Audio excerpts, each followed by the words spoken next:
नमस्कार साथियों, मैं अरुणवीर सिंह आप सभी का ITI अड्डा 24/7 पर आप सभी का हार्दिक स्वागत करता हूं। साथियों आज हम आपको ट्रांसफार्मर के बारे में बताएंगे और ट्रांसफार्मर का एक महत्वपूर्ण पॉइंट है जिसमें आप कह सकते हो कि आपके एग्जाम में हमेशा क्वेश्चन पूछे जाते हैं, वह होता है आपका कोर। अक्सर सभी बच्चों में कन्फ्यूजन होता है कि भाई कोर किस फ्रीक्वेंसी पर कैसी बनानी चाहिए। तो साथियों आज उसी मज़ेदार वीडियो में उसी मज़ेदार बातों को लेकर और आपके एग्जाम में जो क्वेश्चन पूछता है या पूछने की प्रबल संभावना है, हम उसके बारे में साथियों चर्चा करेंगे। तो आप देख सकते हो साथियों कि आपकी स्क्रीन पर ट्रांसफार्मर पूरी तरह से घूम रहा है और इस ट्रांसफार्मर में कोर दिखाई दे रहा है ना। ये देखिए, ये खुल गया, ये कोर आपके सामने दिखाई दे रहा है और ये कोर किस किस फ्रीक्वेंसी पर कैसा बनाया जाता है, आज हम इसी के बारे में आपको बताएंगे। और अगर आपने कॉपी पेन वगैरह लिया है तो थोड़ा सा उसको भी नोट डाउन कर लीजिएगा, क्योंकि आपको मज़ेदार चीज़ बताएंगे। तो साथियों ट्रांसफार्मर को थोड़ा सा शुरू करने से पहले मैं आपको बता देता हूँ, जो ट्रांसफार्मर होता है वह म्यूचुअल इंडक्शन के सिद्धांत पर कार्य करता है। इसके अलावा साथियों जो ट्रांसफार्मर होता है यह धारा व वोल्टेज के मान को क्या करता है, परिवर्तन करता है। यानी कि धारा व वोल्टेज के मान को क्या करता है, परिवर्तन करता है। आप सभी जानते हो ट्रांसफार्मर बेसिक तौर से दो प्रकार का होता है, एक होता है स्टेप अप, एक होता है स्टेप डाउन। तो साथियों जो ट्रांसफार्मर है, इस ट्रांसफार्मर हम कोर बनाते हैं और वह कोर बनाते हैं तो फ्रीक्वेंसी के अकॉर्डिंग बनाते हैं कि यह किस फ्रीक्वेंसी पर ये इस कोर को बनाना चाहिए। किस पे आप CRGO का यूज करोगे, किस पे आप सिलिकॉन स्टील का यूज करोगे, तो उन्हीं बातों को मैं आपको बताऊंगा। तो देख सकते हैं आपके स्क्रीन पर है विद्युत ट्रांसफार्मर यानी इलेक्ट्रिकल ट्रांसफार्मर, जो आपका आपने देखा भी होगा, बेसिकली सब लोगों ने देखा होगा। तो जो इसकी कोर है, ये जो कोर दिख रही है, कोर किस फ्रीक्वेंसी पे कैसे हम बनाते हैं, आज हम उसी के बारे में आपको बताएंगे। तो साथियों ये रहा आपका, ये भी कोर है ना, ये भी क्या है, आपका कोर ही है।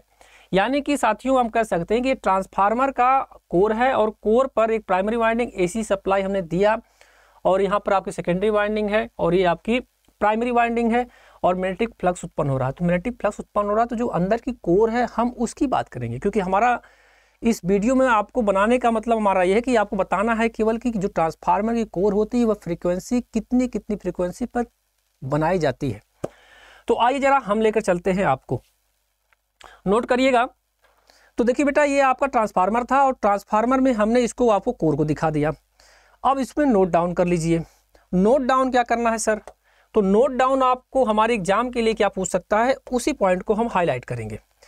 इसमें लिखना बेटा आप पहला पॉइंट कि जो ट्रांसफार्मर की जो कोर होती है, जो आपका ट्रांसफार्मर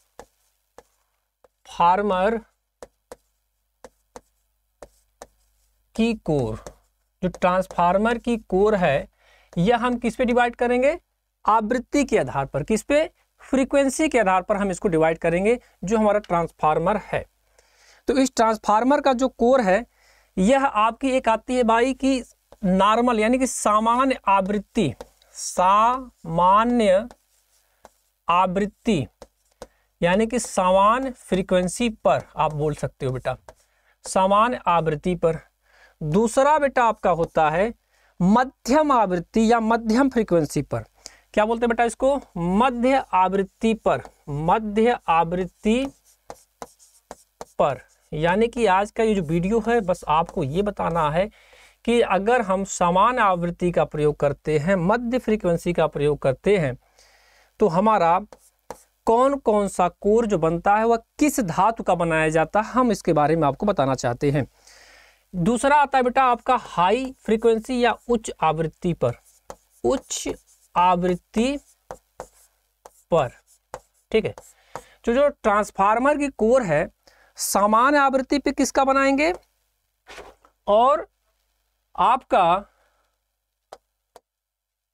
मध्य आवृत्ति पे किसका बनाएंगे। तो नोट करिएगा बेटा पॉइंट को कि समान आवृत्ति पे जो हम बनाते हैं वह बनाते हैं सिलिकॉन स्टील का। नोट कर लीजिए, क्या लिखेंगे, समान आवृत्ति पे हम बनाते हैं किसका, सिलिकॉन स्टील कोर। सिलिकॉन लिखिएगा, सिलिकॉन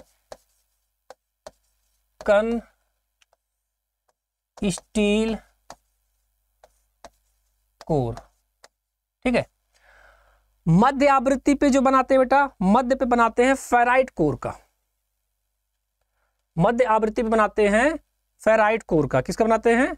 फेराइट कोर। हाँ ठीक है, फेराइट कोर का बनता है, फेराइट कोर का बनाते हैं।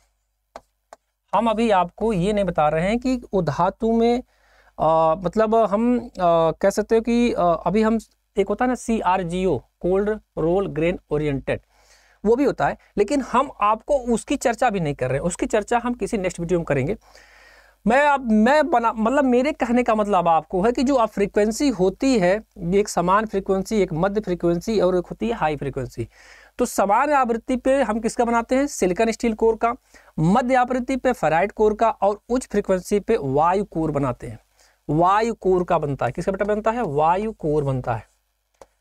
ठीक है, वायु कोर बनता है। तो साथियों आपको मुझे यही बताना था कि ट्रांसफार्मर की जो कोर होती है वो समान फ्रीक्वेंसी पर जो बनता है वो सिलिकॉन स्टील का बनता है।